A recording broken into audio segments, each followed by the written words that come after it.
What up, y'all? This is your boy, Mr. Downtown Ray Melo, and you're listening to the Entertainment Report on iHeartRadio, live from Dubai for Wednesday, December 9th, 2015, delivering some major stories and trends going on in the world of entertainment and beyond. You can follow the show on Facebook, Twitter, or Instagram, facebook.com/The Entertainment Report with Ray Melo, that's RAYMELO, on Twitter at The Enter Report, or on Instagram at The Entertainment Report. You can listen to the show anytime you want on iHeartRadio. Just go to iHeart.com or your iHeart phone app, search for The Entertainment Report, and it'll take you to the page.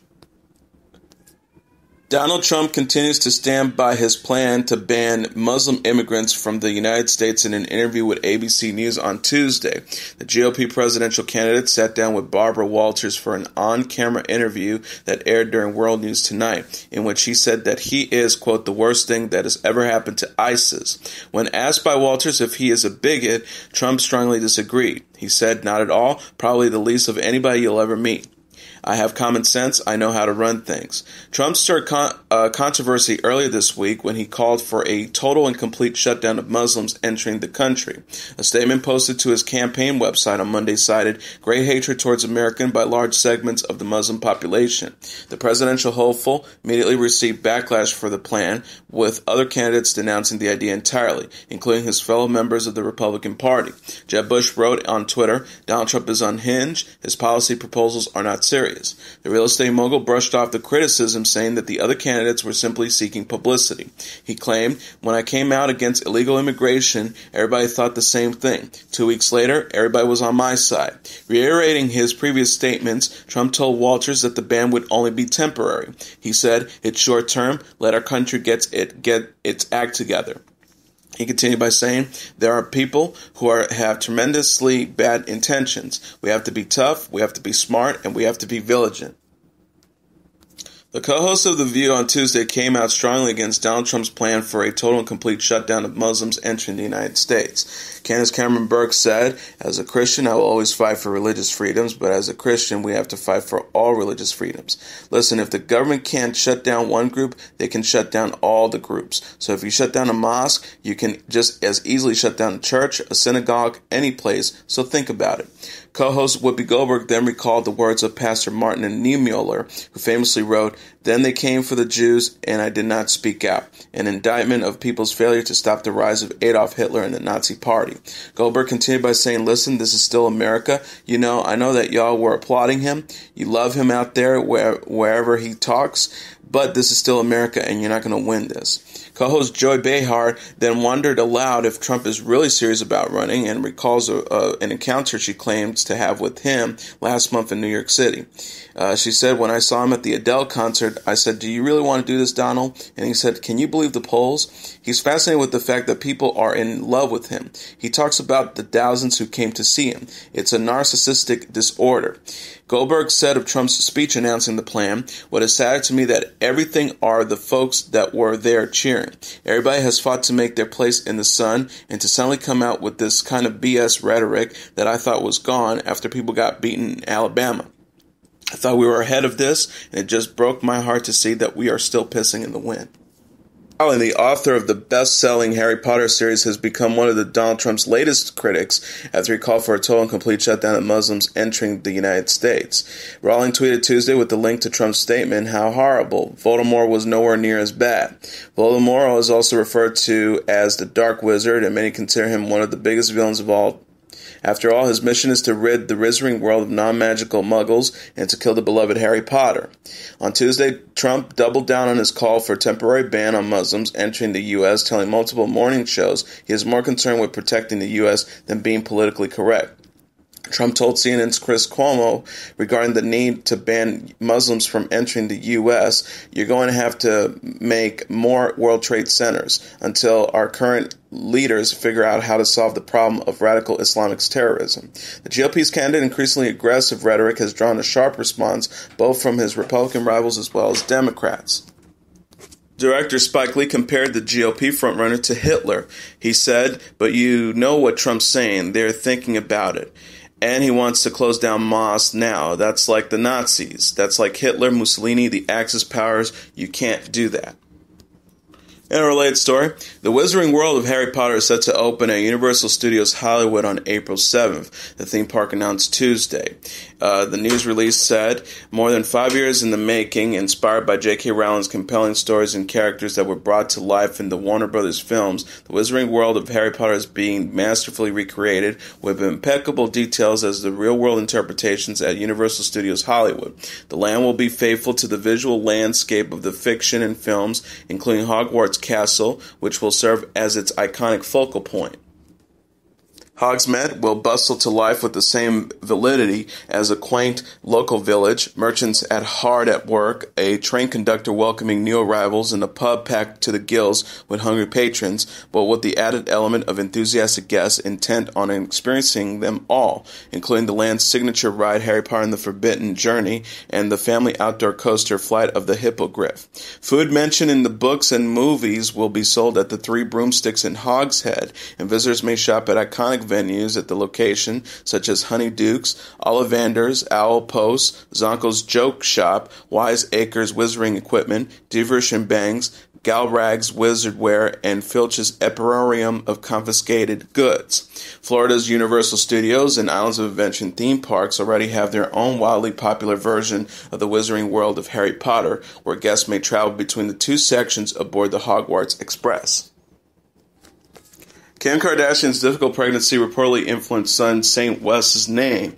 Sources told E! News the 35-year-old reality star and husband Kanye West chose the name to equate Saint's birth with the blessing.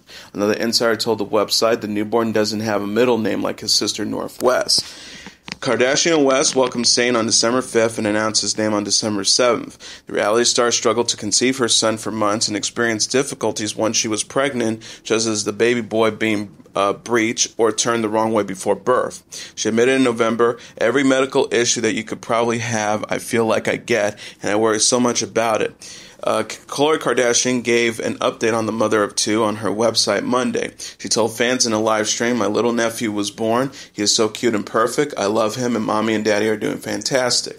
Kardashian West welcomed daughter North in June 2013 and married in May 2014.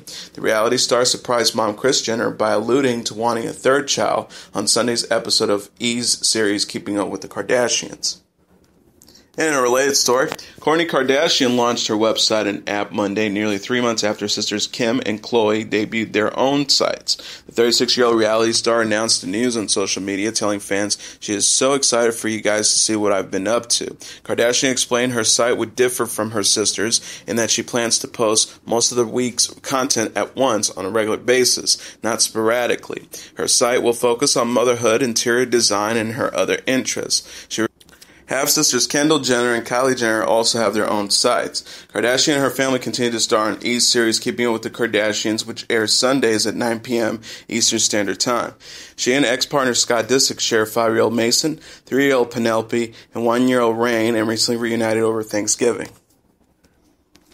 Former Daily Show host Jon Stewart temporarily returned to his post on the program Monday night to discuss healthcare for September 11, 2001 first responders. During the second half of the show, now hosted by comedian Trevor Noah, Stewart pushed the reauthorization of the partially expired Sadraga Act, taking time to shame Congress as well. The act, which gives healthcare to those who worked on Ground Zero after the 2001 attacks, will reportedly expire next October. He said back in 2010, Congress passed the Sadraga Act. They actually only funded the Sadraga Act for 5 years, but they did not renew it. He also added, to continue with applause, the only conclusion that I can draw is that the people of Congress are not as good as the people who are the first responders. Stewart explained Congress is fundamentally forgetting heroes of the 9/11 aftermath by putting off the bill, which helps those who became sick from breathing in the air at Ground Zero. He said during a separate segment covering his visit to the Capitol in Washington, D.C., passing the Sadraga Act seems like a no-brainer. Tia Mowry denied she is pregnant Monday amid continued speculation about her weight. The 37-year-old actress addressed the rumors in an interview with HuffPost Live, telling the website she considers such comments a form of body shaming. She said, "I am not pregnant, I'm just happy," she declared. "I've gained these extra 10 or 15 pounds because of my cooking show. I'm just enjoying life. When I want to drop the pounds, I will, but right now I'm happy with who I am. But it is a form of body shaming, and I will say that, and it's pretty unfortunate." She also added, "We need to be more supportive with body images, especially with women, showing that all sizes are beautiful." And I'm talking about in magazines, advertisements. We all need to be a little more supportive of each other. I think if we start there, we'll see a difference. Mowry, who launched her cooking channel show Tia Mowry at Home in April, previously responded to a speculation about her weight by posting a photo of pregnancy tests with the results just fat on Instagram in July. She wrote, "FYI, for all the people that think I'm pregnant, I'm not just enjoying life and eating and cooking some great food. Thanks. Again, I repeat, I am not pregnant." Mowry is next known for playing Tia Landry on Sister Sister and went on to star as Dr. Melanie Barnett Davis on The Game. She and husband Corey Hardrick married in April 2008 and welcomed their first child, son Cree, in June 2011. Tiger, Hidden Dragon, Sword of Destiny released its first trailer Monday. The preview shows Michelle Yeoh return as Yu Xiaolin to protect the Green Destiny from Jason Scott Lee's character. Donnie Yang, Harry Shum Jr., and Juju Chan also star in new roles. Sword of Destiny is a sequel to 2000's film Crouching Tiger, Hidden Dragon and will premiere February 26 on Netflix. The movie is directed by Ying Guo Ping, a noted martial arts choreographer who worked on the original film The Matrix and also Kill Bill. Ang Lee directed the 2000 movie, which remains the highest-grossing foreign language film in American history. Crouching Tiger, Hidden Dragon earned over $213 million on a $17 million budget and won Best Foreign Language Film at the 2001 Academy Awards. Yeoh is also known for Tomorrow Never Dies and Memoirs of a Geisha, and recently played Mia Foster Lena on Sky One series Strike Back. She will also appear on Season 2 of the Netflix drama Marco Polo and is slated for Mechanic Resurrection with Jason Strahan. Gwyneth Paltrow's store in New York was robbed on December 5th, just 2 weeks after opening in Manhattan's high-end Time Warner Center. 3 men reportedly stole more than $173,000 worth of products from the Goop shop on Saturday while employees were present. They fled before police arrived, People magazine reports. Investigators are still working to locate and arrest the thieves.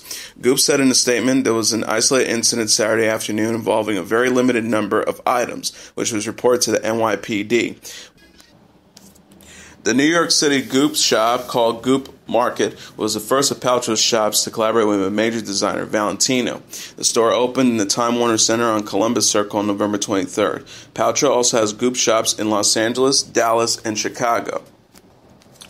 A limited edition Barbie modeled on Selma director Ava DuVernay sold out within hours of being available. The doll, part of makers Mattel's Sheroes lines of Barbies, went on sale Monday after fans campaigned in April to have the originally one-of-a-kind line released to the public.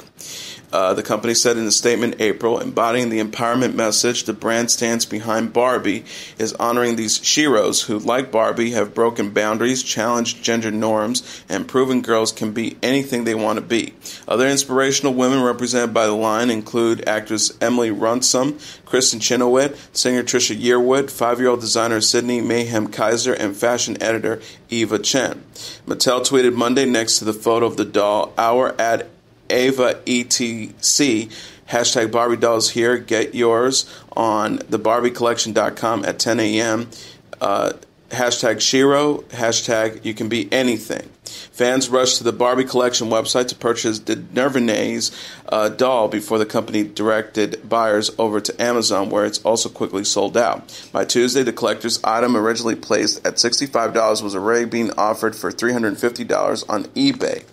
The Golden Globe nominee director tweeted about the fast-selling item. "Sold out on Barbie Collection, I'm told. More available at Amazon. What the hell is going on? Hashtag bananas, hashtag nuts, hashtag whoa." DuVernay has stated that all proceeds from her Barbie will help benefit charities such as the Color of Change, a civil rights advocacy group, and Witness, a human rights organization founded by musician Peter Gabriel. Actor John Stamos recently posted pant lists for Paper magazine. The 52-year-old actor bared his butt for the publication's winter issue, which also features Paris Hilton's nearly nude backside. Stamos opened up about celebrity in the interview, saying the best part of his job is meeting truly extraordinary people. He told the magazine, "I especially like the funny ones. This life has surpassed my ability to describe it. It's wondrous. I found myself in so many absolutely unbelievable situations. It's all wonderfully insane." Paper famously featured Kim Kardashian's bare butt in their winter 2014 issue, but Stamos isn't out to break the internet like the 35-year-old reality star. He admitted social media can drive him crazy and says he rarely reads about himself online. He explained, "Mostly because I'm tired of me, and also if you believe the good stuff, you have to believe the bad stuff. I don't really read the comments, but my grandfather co-star Paget Brewster left a scathing one defending me on Deadline recently, and I found that quite funny and sweet." Stamos stars as Jimmy Martino on Grandfather and will soon return as Uncle Jesse on Full House, the sequel series, Fuller House. Bob Saget, Candace Cameron Burke, and Lori Loughlin will return, but Loughlin confirmed Mary-Kate and Ashley Olsen won't appear last month. Sources told Us Weekly the show will explain the Olsen twins' absence by mentioning their character, Michelle Tanner, now lives in New York as a fashion designer. Fuller House will center on Burke's DJ Tanner and premiere on Netflix in 2016. George Lucas has seen Star Wars The Force Awakens and has given his thoughts on the latest entry in the series. Lucas, who was being honored for his lifetime achievement in arts and culture at the Kennedy Center Honors Sunday, shared on the red carpet his opinion on the first Star Wars film made without his involvement. He told Vulture, "I think the fans are going to love it. It's very much the kind of movie they've been looking for." The comments fall in line with what Lucasfilm's president Kathleen Kennedy recently said of Lucas's thoughts on Force Awakens, mentioning to The Hollywood Reporter that he really liked it. Lucas sold Lucasfilms to the rights to Star Wars to Disney in 2012 for $4 billion and did not play a role in the new film's development, which has been taken over by new helmer J.J. Abrams.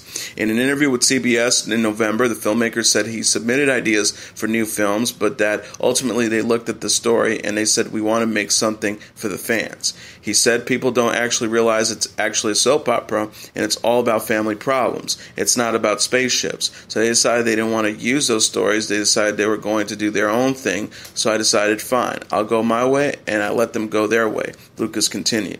Star Wars The Force Awakens opens in theaters December 18th. One of the stars of the classic baseball film The Sandlot has been charged with assaulting a 22-year-old man on Halloween and faces up to 4 years in state prison if convicted. Michael Anthony Vitar, who played Benjamin Franklin Rodriguez, a.k.a. Benny the Jet, in the 1993 film, was charged Tuesday with one count of assault by means of force likely to produce great bodily injury, stemming from an assault that took place on October 31st, according to the Los Angeles County District Attorney's Office. Along with two others, Vitar, 36, is now a Los Angeles firefighter, is accused of assaulting a man handing out candy to kids while he walked down the street, according to District Attorney's Office. The other suspects are Thomas Menard and Eric Carpenter, a fellow Los Angeles firefighter. The men saw the victim handing out the candy. They allegedly chased him down, jumped him before Carpenter allegedly choked him, according to a District Attorney's Office. The Los Angeles Fire Department spokesman says the two firefighters have been placed on paid administrative leave pending a criminal investigation, but he cannot confirm their identities.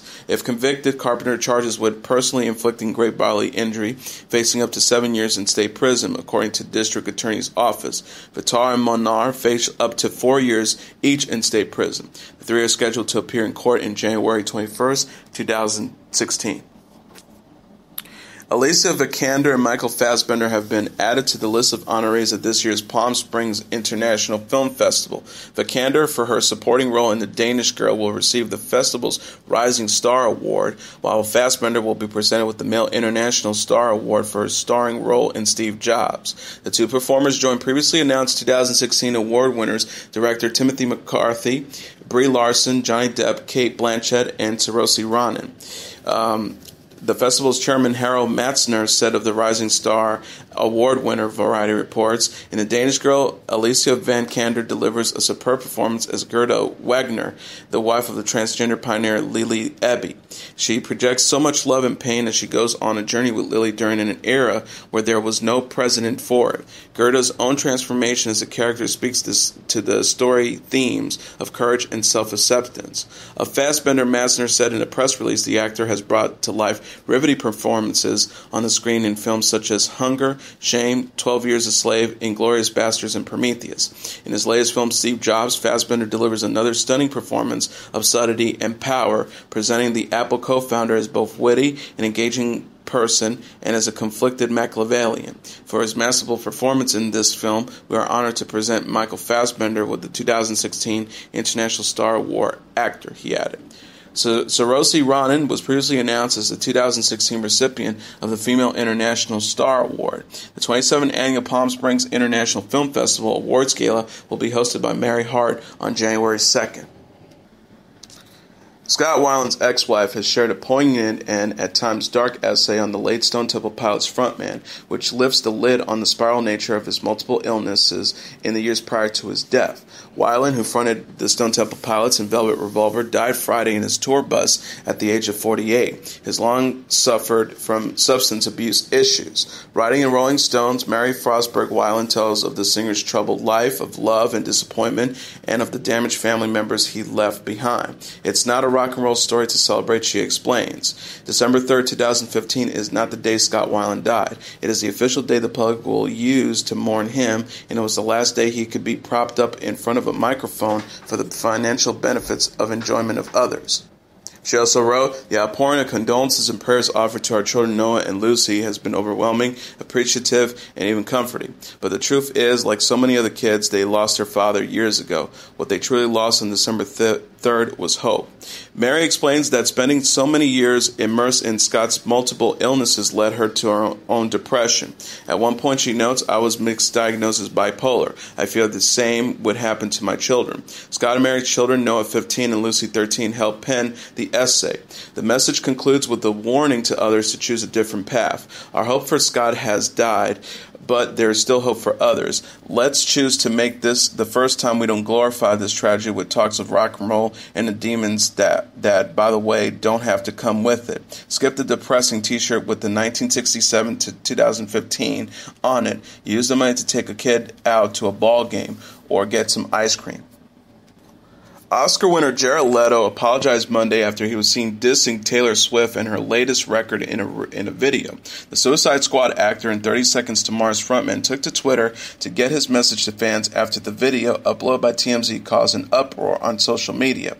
He said, "The truth is, I think at Taylor Swift 13 is amazing, plus an incredible example of what's possible. If I hurt her fans or her, my sincere apologies." In the video, recorded by a friend with a handheld camera, Leto and his bandmates are seen in a studio attempting to extract musical inspiration from Swift's 1989 album. After flipping through songs like Welcome to New York, Blank Space, and Style, Leto expressed it isn't about her music, but about theirs. Leto said, "I mean, fuck her. I don't give a fuck about her. It's whatever works for us." It was recently announced Swift received 7 nominations for this year's Grammy for such awards as Record of the Year, Song of the Year, and Best Pop Duo Group Performance alongside frontrunner Kendrick Lamar. U2 invited Eagles of Death Metal to share their stage in Paris less than a month after the terrorist attacks killed 130 people in the city. U2 lead singer Bono said to the crowd, "They were robbed of their stage 3 weeks ago, so we'd like to offer them ours tonight." At the end of U2's show at the Accord Hotels Arena, a concert that was itself postponed due to the attacks, Bono hugged lead singer of Eagles of Death Metal Jesse Hughes, and together the two groups covered Patti Smith's "People Have the Power." Eagles of Death Metal asked other bands to perform their song "I Love You All the Time" last week and donated the proceeds to the victims, but Monday the band was able to perform the song themselves for an audience of 16,000. During the previous night's show, Bono told the crowd, "We stand together with the families of those killed in Paris," as victims' names appeared on a huge video screen. Bono wrapped himself in the French flag during the band's encore and sang a verse of Jacques Brel's "Ne me quittez pas," "Don't Leave Me." Blake Shelton, Gwen Stefani, and the rest of the cast of The Voice came together for an interview on the Today Show recently where the new couple awkwardly dodged questions about their relationship. Today's Natalie Morales asked directly to Stefani and Shelton about their now public relationship. Is it good to be just out in the open now? After a brief moment of awkward silence, co-judge Pharrell Williams jokingly quipped, "That was a nice siege," before Sheldon's friend Adam Levine came in to save the couple from answering the question. He continued, "Next question," saying Levine, "Ask the next question before it gets awkward." Sheldon was, however, open to discuss his friendship with Levine, offering up a pair of hilarious-sounding songs he would use to describe their bromance. He said, "You know that song that smells?" Sheldon asked about the 1977 classic by Leonard Skinner. "Well, what about Lick It Up?" he added, referring to the 1983 song by Kiss. Earlier this month, Sheldon spoke with Entertainment Tonight about how he is thankful for Stefani for a ton of reasons and noted how she makes us all look a whole lot better on the show. Australian rapper Iggy Azalea has reached out to Erykah Badu after the singer issued an apology to Azalea for dissing her while hosting the 2015 Soul Train Awards. The mini-feud started when, during the awards show, Badu pretended to take a phone call from the fancy rapper, joking, "Oh no, you can't come because what you're doing definitely ain't rap." Azalea responded to Twitter stating, "We are days from 2016, but I came online today and saw it's still cool to try and discredit my 2014 accomplishments. LOL, fucking hell, seems exhausting." Then on Monday, during the Twitter music Q&A with fans, Badu was asked about everything from her creative process, how she became a doula, and her remarks about Azalea. She took the chance to apologize to the rapper, mentioning how her kids enjoy Azalea's music. Badu said in a short video before joking, "You know what? I want to do this for my daughters. I want to apologize to Iggy Azalea because she's one of their favorite artists and they listen to her all the time. It's for them, but when I really think about it, if y'all love her so much, why don't you be with her then?" The remarks were enough for Azalea to forgive the soul singer, tweeting directly to her in a lengthy message. "Hey Erykah, tell the kids I'm a big fan of Mom, even if we don't agree where to file my music in their iTunes folder. I'm going to announce a new tour soon. If they do great in class, there is officially an open invitation extended to them and friends with good report cards to come and enjoy a show anytime. I'm 100% a woman of my word, and I appreciate the apology." Azalea has feuded with others in the music industry before, including T.I. and Britney Spears. And now let's look back at what happened on this date in entertainment history. On this date in 1983, Scarface opens in theaters. The actor Al Pacino stars as a Cuban refugee who becomes a mafia crime boss in Scarface, which opens in theaters on this day in 1983. In Scarface, Pacino plays Tony Montana, who arrives in Florida from Cuba in 1980 and eventually becomes wealthy from his involvement in the booming cocaine business. Things fall apart when Tony becomes addicted to the drug and his world collapses in violence. Directed by Brian De Palma from a screenplay by Oliver Stone, Scarface co-stars Michelle Pfeiffer, Stephen Bauer, Mary Elizabeth Mastriano, and Robert Loggia. The film was loosely based on the 1932 gangster film of the same name directed by Howard Hawks and reportedly inspired in part by the real-life mobster Al Scarface Capone. Though De Palma's Scarface received mixed reviews upon its initial release and was criticized for its violence, it proved to be a success at the box office and went on to achieve pop culture status. And that is your entertainment report for Wednesday, December 9th, 2015. I'm your host, Mr. Downtown Ray Melo. I'll be back tomorrow to deliver some major stories and trends going on in the world of entertainment and beyond. You can follow the show on Facebook, Twitter, or Instagram. Facebook.com/The Entertainment Report with Ray Melo. That's RAYMELO. On Twitter at The Enter Report, or on Instagram at The Entertainment Report. You can listen to this episode or any previous episodes of The Entertainment Report anytime you want on iHeartRadio. Just go to iHeart.com or your iHeart phone app, search for The Entertainment Report, and it'll take you to the page. Good night, and God bless you all.